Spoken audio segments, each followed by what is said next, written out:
야, 3번 자료를 엊그제 올려놨다가 이제 오늘 읽어보니까 조금 보충을 해서 다시 해드렸고, 1페 2벤 하단 21절부터 바로 들어갑니다. 6장 21절.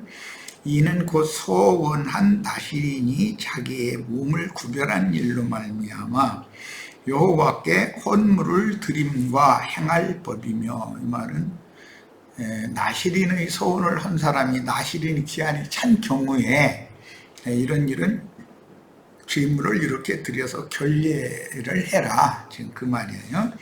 이 외에도 힘이 미치는 대로 하려니와, 이제 이 구절 때문에 신약의 사도행전 21장에 보면 바울 사도는 부자였는지 나머지 네 사람 몫을 다 자기가 힘이 미치는 대로 다 하는 이 구절을 이용해서 야고보가 제안을 해서 따라간 말씀이 나오죠. 그가 서원한 대로 자기의 몸을 구별하는 법을 따라 할 것이니라 그랬는데, 본문에서 여호와께 헌물을 드리되라고 하니, 이 헌물이라는 말은 코르반이라는 용어는 기독교계가 너무 그 예물 또는 헌물 이렇게 번역된 이 말씀을 너무 오남용을 하는 것은 우리들이 이미 잘 알고 있어요. 왜냐하면 율법의 출애굽기 23장 15절, 34장 20절, 신명 16장 16절 이런 말씀에 보면 여호와 앞에 나오면서 빈손으로 나오면 안 된다라는 율법이 있었기 때문에 이 말씀과 예물을 가지고 와야 된다라는 말씀을 접목을 시켜가지고 기독교계의 목회자들이 신자들에게 헌금을 받는 용도로 이걸 교묘하게 이렇게 하나님 앞에 나오는 사람이 빈손 들고 나오면 안 된다고 했다. 뭐 이제 이 말씀에다가 예물을 가지고 나와야지 이제 이렇게 말을 하는 거죠. 이렇게 접목을 시키는 거죠. 그래 이런 것은 참 오늘날의 기독교계 현실에서 진리를 바로 가르치는, 내가 배척받고 반대당하고 할 수밖에 없어요. 상황이 너무 그런 말씀을 오남용해서 사람들에게 세뇌를 시켜놔가지고 진리를 증거를 해도 사람들이 안 받아들이려고 그래요. 자신들은 그런 생활에 찌들어 있기 때문에 이게 참 무서운 거죠. 하나님께 드릴 예물, 헌물, 이 코르반이라는 용어를 속세의 돈이라고 속여서 성당이나 예배당에 소유 헌금을 정성껏 갖다 바치라고 요구하여 속세의 종교나 무속인에게 바치는 복채 정도로 변질을 시킨다. 이 코르반이라고 하는 이 예물, 헌물을 하나님께 드려야 된다라고 한 말을 세속 종교 또는 무속인들에게 바치는 복채 갖다 바치는 것으로 변질시켜버렸다 이거예요.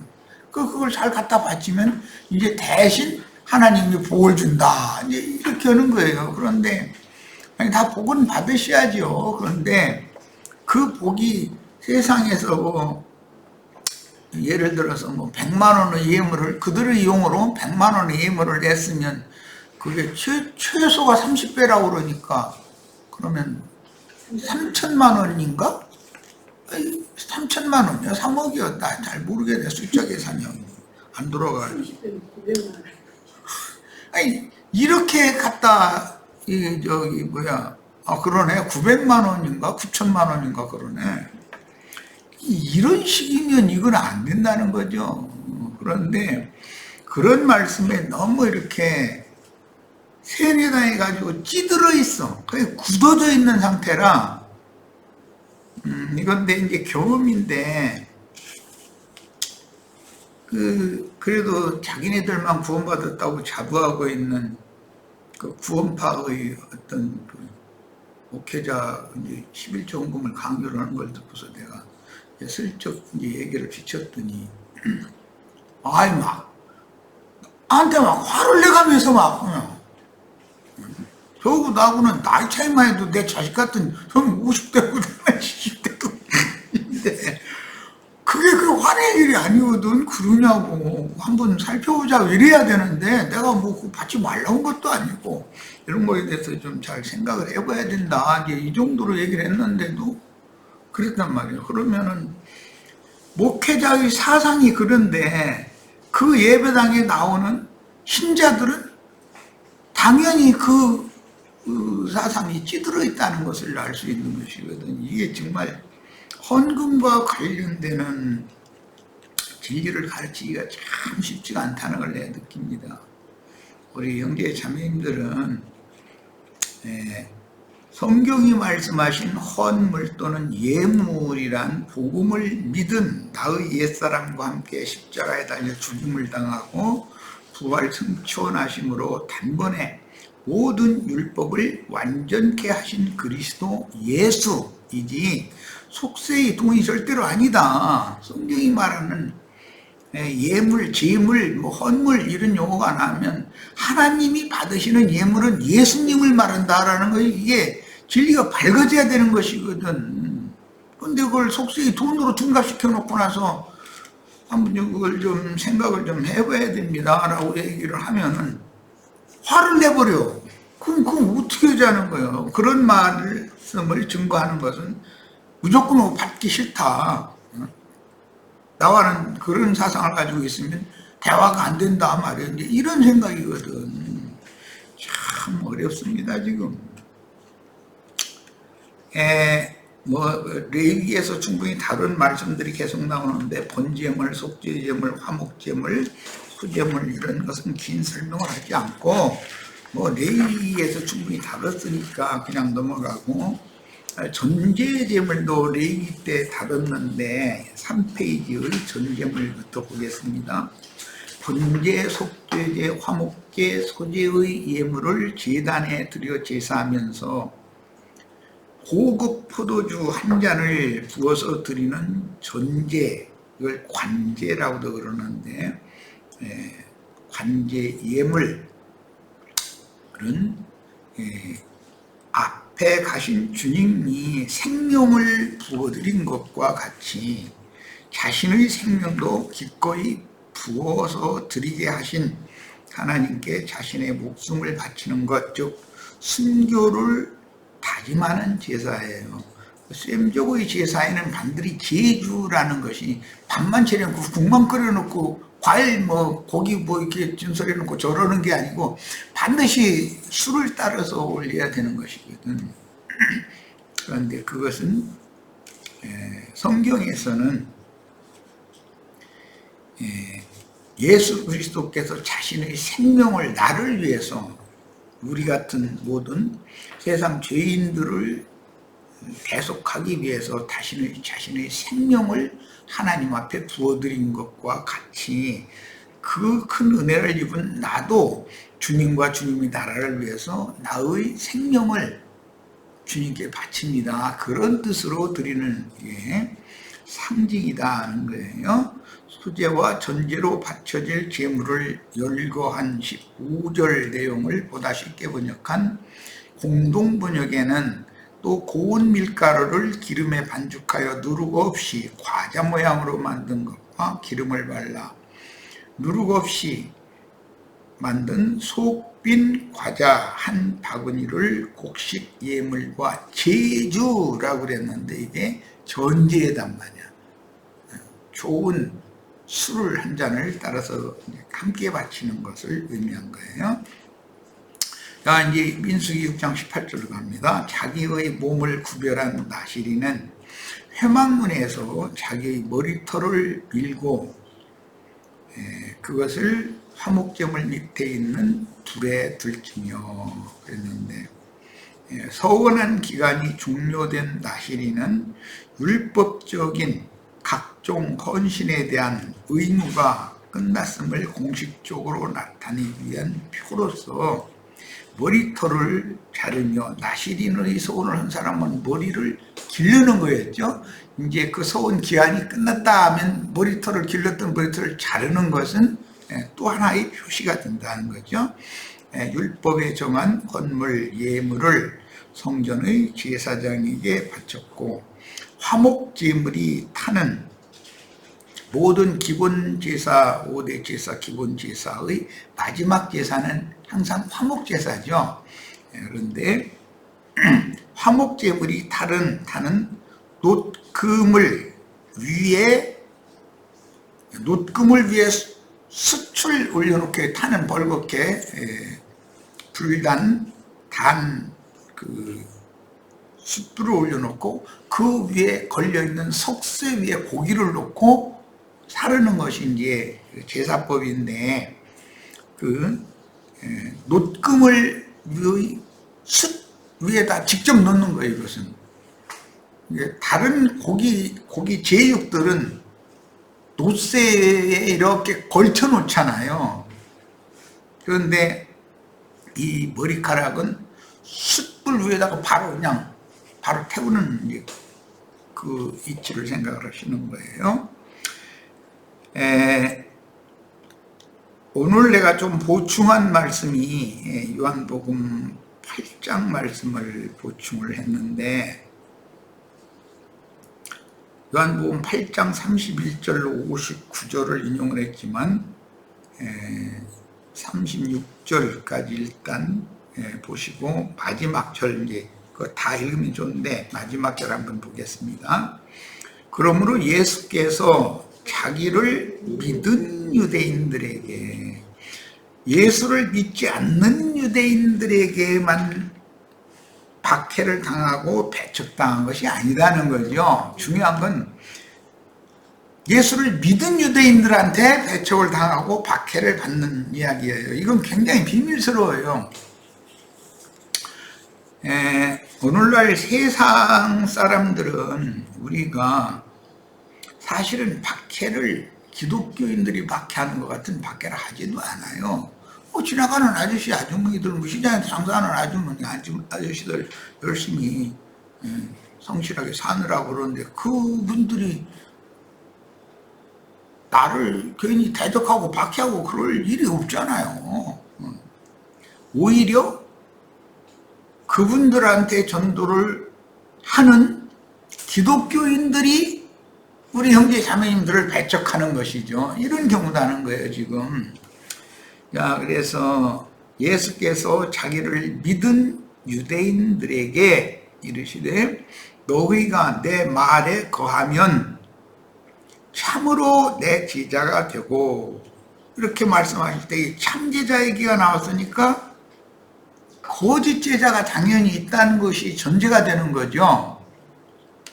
주님의 제자인 체 하지만 사실은 사탄의 앞잡이 사단의 제자일 수도 있는 거잖아요. 그런데 이게 안 믿은 사람들의 얘기가 아니고 유대인들 중에서도 예수를 믿은 유대인들의 얘기예요, 지금은. 그들에게 이제 주님이 하시는 말씀이요, 참으로 내 제자가 되고 진리를 알지니, 어떻게 하면 주님이 하시는 말에 거하면 주님의 참제자가 되고 진리도 알게 될 거고 진리가 너희를 자유롭게 하리라 그랬는데, 이런 말씀을 이제 신약의 서신서에서 죄와 사망의 법칙에서 율법의 저주에서 세상에서 구속을 받아서 참 자유자가 되는 그것이 이제 로마서 8장에 나오죠. 해방받아서 자유를 얻은 사람이 되는 이야기가 나와요. 자, 이것은 죄의 법칙에서, 그다음에 세상이라고 하는 타락한 인간들의 그 영으로 굳어진 관념, 그다음에 율법의 저주, 즉 율법에 복의 말씀만 있는 게 아니라 저주의 말씀이 반반 있는 거잖아요. 이렇게 하면 복을 받고 이렇게 하면 저주를 받는다. 이제 그런데 그 율법의 저주에서 완전히 벗어나야 우리의 참 자유가 주어지는 건데, 우리에게 참 자유가 주어지는 건데, 죄와 세상과 율법 멍에, 즉 율법의 저주로부터 해방을 받는 것이 확실한 참 자유자가 되는 것이고, 영원 세계를 나의 기업으로 받을 수 있는 터가 딱 마련된 사람이 되는 거예요. 참제자가 되는 거예요. 그러니까 예수를 믿은 유대인들이 그들이 대답하되 우리가 아브라함의 자손이라. 혈통적으로는 아브라함 자손이 맞죠. 그들이 육체대로 자면 남의 종이 된 적이 없거늘 어찌하여 우리가 자유롭게 되리라 하느냐. 그러니까 이 사람들은 영의 세계에서 죄에게, 세상에게, 율법의 저주에게 즉 율법 몽해를 지는 것에 대해서 해방받지 못한 자신들의 영적 상태에 대해서는 관심이 없는 거예요. 혈통적으로 우리는 아브라함 자손이다 이것만 생각하고 있는 거고. 그러니까 예수께서 대답하시되 진실로 진실로 너에게 이르노니 죄를 범하는 자마다 죄의 중이다 라고. 예수님이 내가 말하는 죄라는 말은 범죄자들은 죄의 중이라는 말이다 라고 부연 설명을 해 주시는 거예요. 그런데 성경이 말하는 종, 아브라함의 종은 애굽 여자 하갈이 낳은 이스마엘 계보죠. 그건 종이에요. 그런데 사례가 사라가 된 다음에 사라를 통해서 나온 이삭은 자유자단 말이야. 이 문제는 육신적으로 보면 첩의 신분이냐 본초의 신분이냐의 문제예요. 누가 낳느냐 이제 이 문제인데 문자대로 자면. 그런데 영적으로는 하갈이 낳은 아들은 죄의 종이다라는 뜻이었다는 거예요. 그러니까 구약 성경을 그냥 읽으면 이건 뭐 첩이니까 요종 애굽의 종신분이었으니까 아브라함 집의 종신분 애굽 여자였고 종신분이니까 그 세상 사람은 다 영의 세계에 와서 종이구나 이렇게 영으로 깨달았다 해도 거기까지밖에 못 깨닫는 거예요. 예수님이 말씀하시는 바는 하갈이라고 하는 것은 죄의 종이에요. 그런데 갈라디아서에서는 바울 사도가 한 단계를 더 나가는 걸 깨닫는 거예요. 하갈은 죄의 종일 뿐 아니라 율법의 종이다 이거예요. 율법의 종. 법이 두 가지가 있는데 한 법은 자유자들에게 해주시는 적용하는 법이고 한 법은 종들에게 적용하는 법이다. 이것은 하갈은 율법의 저주에 매여 있는 율법의 종이라는 것을 설명을 해요. 그러니까 종이라는 개념이 단순히 범죄를 저지르는 육신으로 범하는 범죄를 저지르는 죄의 종만이 아니고 그건 당연히 하갈은 애굽 여자였으니까 애굽 여자인데 노예 신분의 여자였기 때문에 아브라함 집의 여종이었잖아요. 그러니까 세상의 종이라는 것이 기본적으로 두 번째는 죄의 종, 세상의 종이 나오고 이스마엘을 낳는 여종 신분이라는 것은 영적으로 설명할 때 신의 산 율법으로 낳은 종들을 말한다라고 갈라디아서에서 바울 사도가 한 단계 더 나간 걸 깨달아 설명하죠. 그러니까 이것은 율법 저주의 종이다라는 것도 되게 세 가지가 종의 신분이다 이거야. 죄에게 종로로 사는 것이고 세상에게 종로로 사는 것이고 율법 몽해를 벗을 수 없는 종이다라는 말이다. 이건 뭐냐? 제일 중요한 건 이제 율법의 저주를 벗지 못한다라는 것은 인간에게 관념적으로 찌든 어떤 관습이나 어떤 제도나 이런 것들이 그 사람을 얽매어버리고 묶어버린다. 그것이 주님이 오셔서 십자가에서 대속제물로 드려졌을 때 그 세 가지에서 죄에서 세상에서 율법의 저주에서 완전히 벗어난 사람이 참 자유자가 되는 것이다 라는 성경의 진리가, 이것이 깨달아져서 진짜 벗어나야 되는데, 교리적으로는 심플하게 알아, 교리적으로는. 그런데 실제로는 벗어나들 못해. 왜? 믿음으로 자기 것을 취하지를 않으니까. 오늘 우리 형제 자매님들은 이런 말씀에 대해서 잘 깨달아서 완전히 참 자유자가 다 주시는 축복이 임하길 바랍니다. 그 다음에 종은 영원히 집에 거하지 못하되, 이제 집 얘기도 나오고, 이건 문자대로는 아브라함 집이죠. 아브라함 집에 하갈과 하갈이 난 아들은 영원히 거할 수 없잖아요. 사라가 난 이삭이나 영원히 거하는 것이지, 상속자니까. 그래서 종은 영원히 집에, 하나님의 집에, 아버지의 집에 거하지 못하되, 아들은 영원히 거하나니, 이제 여기에서 아들 얘기하면 예수님만을 생각해요. 그런데 그 말이 아니고 진리의 말씀으로 거듭난 사람들이 아들이단 말이에요. 참 영적 아들이거든. 그러려면 죄에서 해방받은 사실이 있어야 된단 말이에요. 죄의 법칙에서, 죄와 사망의 법칙에서, 그 죽음의 법칙에서 영생하는 생명의 법칙으로 해방을 받아야 되는 거거든. 그래서 죄를 범하는 자마다 죄의 종이라, 종은 영원히 아버지 집에, 하나님의 집에 거하지 못하되 아들은 영원히 거하나니. 그러니까 신분이 바꿔져야 된다는 말이에요. 신분이. 그 종이 유능하고 똑똑하냐, 그의 문제가 아니에요. 그 종보다 조금 못할 수도 있죠. 기독교계 신부 목사들이 이 영적 지식이라든지 이 학문적인 조직신학 그 지식이 얼마나 대단해요. 우리 형제 자매님들하고 유명한 신학교 교수님, 교수 목사 한번 진리 준 거 한번 가지고서 둘이 한번 다퉈보라 그러면은 형제 자매님들은 못 당해. 한 시간도 못 견디나 가지고 아이 나 손들었다 그럴 거야 뭐.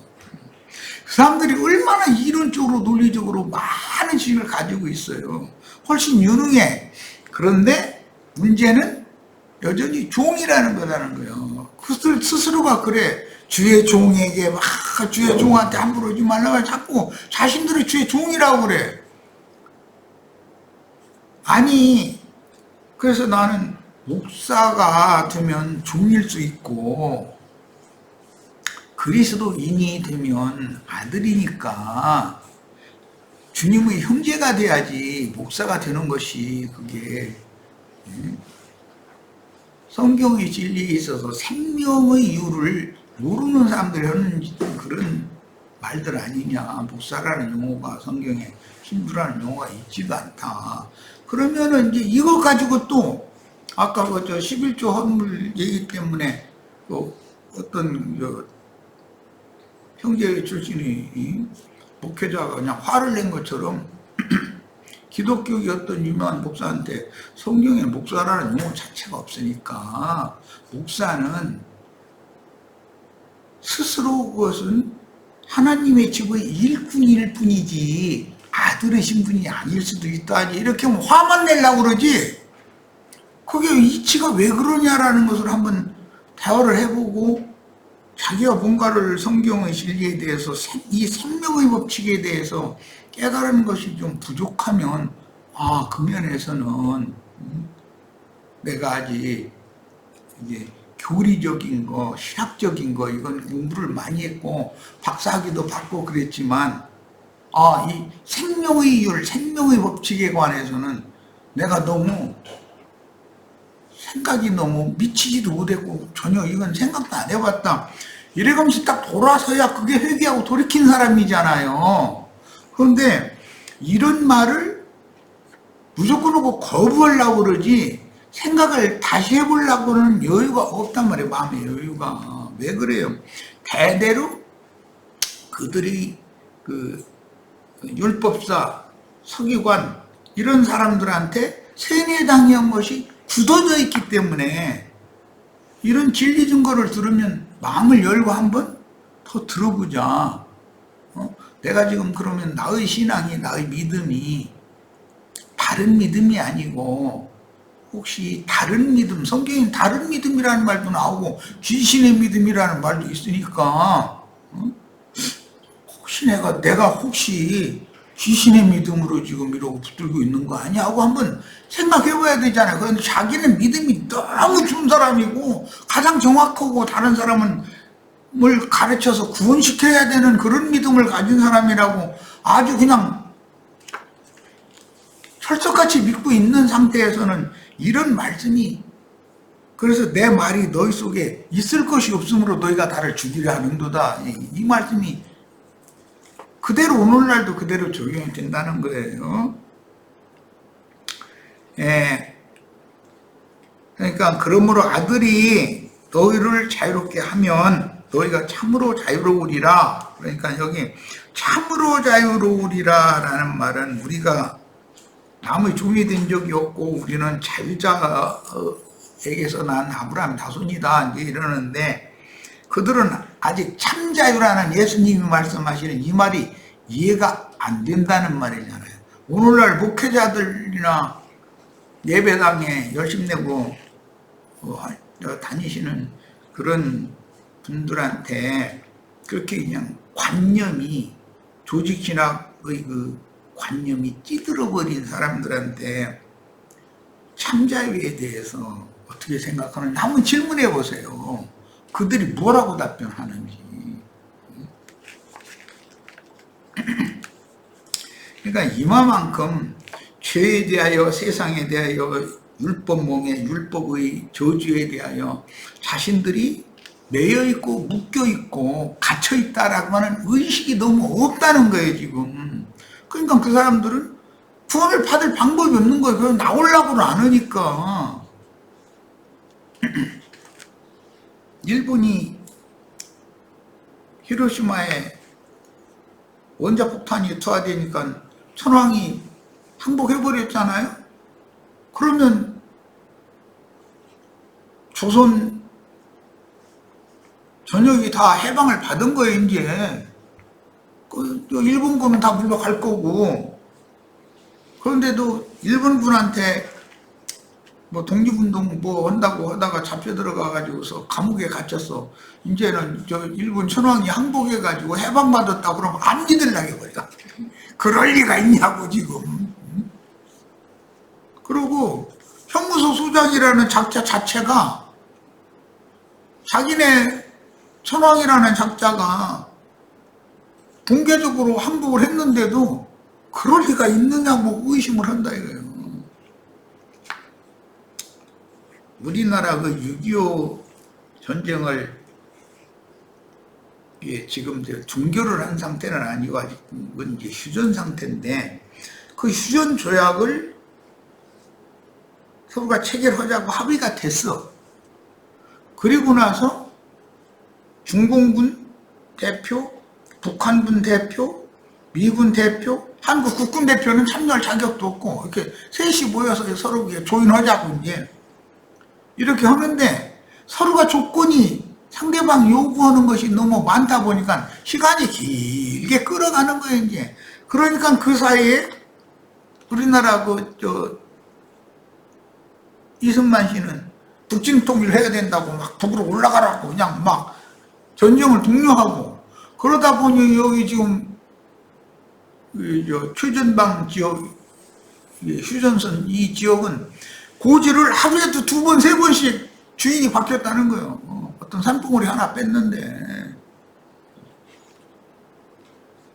내가 나는 졸병 때 여기 양구의 대암산 그 밑에 있는 그 포병대대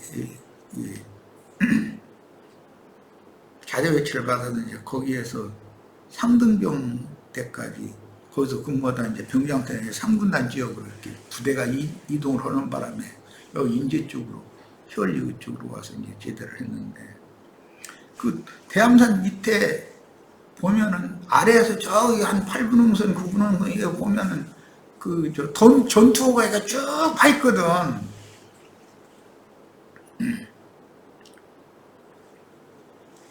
그 산 꼭대기 그 전투호를 사람이 맨몸으로 올라가는 것도 힘들어 죽겠는데 거기를 하루에도 주인이 거기가 2번, 3번씩 막 바뀌고 그거 펀치볼이라고 바로 이제 그 앞에 그런 산도 있고 그런데 주인이 이게 그 밤에는 중국 북한 것이고 낮에는 한국 것이고 이렇게 바뀌었다니 얼마나 많은 수가 휴전을 빨리 하려면 빨리 도장을 빨리빨리 찍고 해결해 버려야 되는데 서로 요구사항이 많다 보니 그동안에 산봉우리 하나를 더 차지하려고 얼마나 많은 그동안에 3년 동안 죽은 전사자보다 그 휴전 기간에 죽은 전사자가 더 많다 이거예요. 그렇게 무모한 짓들을 하는 거예요. 이건 왜 그러느냐. 그리고 나서도 휴전이 됐다고 최전방 부대까지 다 연락이 왔어. 그런데도 안 믿어. 믿어지지가 않거든. 낙방없이 전투만 계속했던 사람들이기 때문에. 이러면 이게 문제라는 거죠. 오늘날 기독교 계가 자신들의 교리에 찌들어 있기 때문에 아무리 예수께서 세상에 대해서 죄에 대해서 율법의 저주에 대해서 완전히 그분이 죄의 종, 세상의 종, 율법의 종에서 여러분을 해방시켰다 선포를 아무리 해도 자신들이 받아들이지 않으면 종의 신분으로 너무 긴 시간을 지내다 보니까 그냥 종의 신분으로 있다고 뭐 큰 문제가 있는 거라고 느끼지를 않는 거예요.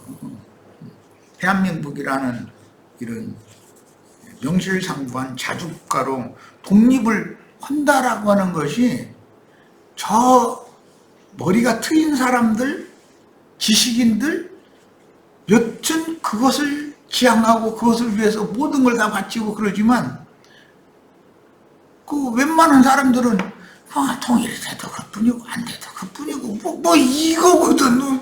뭐 그렇다고 우리 밥 먹고 사는데 뭐 특별히 뭐 좋아질 것이 있겠냐 이 식이거든. 그러면 이게 뭐요? 진리를 알지니 진리가 너희를 자유케 한다라는 말은 지식이 없으면 망한다 이 말이요. 지식이 없으면 얘기가 길어졌네. 59절로 바로 이제 건너뛰겠습니다. 많은 말씀이 있은 다음에 그들이 돌을 들어 치려하거늘 안 믿는 사람들이 그런 게 아니라 그냥 안 믿는 유대인들이 그런 게 아니라 믿은 유대인들이 예수님을 돌로 쳐 죽이려고 한다 이거요. 그러니까 예수님이 숨어서 성전에서 나가셨다고 돼 있어요. 야, 이건 마태복음 24장 그 서두에 보면 율법서 서기관 바리새인들에게 지옥 판결하시고 나서는 성전에서 나가잖아요. 돌에 하나도 남지 않고 다 무너뜨려지리라 딱 선고한 다음에 나갔잖아요.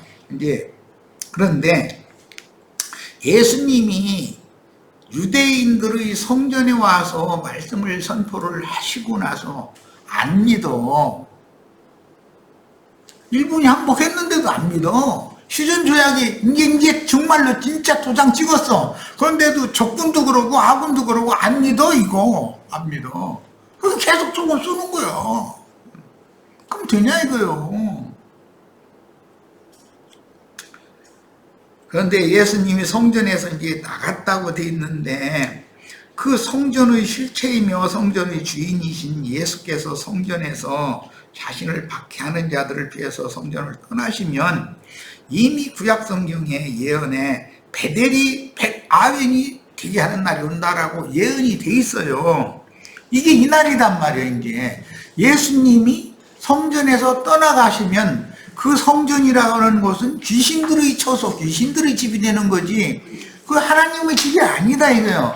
야, 그러면 유대인은 율법 성전이 귀신들의 처소가 된 것처럼 오늘날 기독교계의 성당 예배당들이 전부 그래서 계시록 18장 2절로 4절 사이에 보면 큰 음녀라고 하는 기독교 기가 귀신들의 처소고 악령들의 처소고 거기가 악령들이 감옥 오게 됐다는 거예요. 왜 그렇게 된다고요? 안 믿으니까 그래. 아무리 죄의 법에서, 세상의 법에서, 율법에서 해방시켰다라는 걸 선포를 주님이 오셔서 하셔도 안 믿어. 그럼 그 사람이 안 믿은 사람이 효력이 없는 거예요. 계속 북한군 보면 계속 총을 쏴야 되는 줄 알고 있는 거예요. 이미 휴전돼 총 쏘면 안 되는데 법적으로. 오늘날 우리들이 신앙에 대해서 좀 이런 말씀을 통해서 검증을 받는 시간이 되길 바랍니다. 자, 첫 시간 마치겠습니다. 잠시 쉬었다 이어가겠습니다.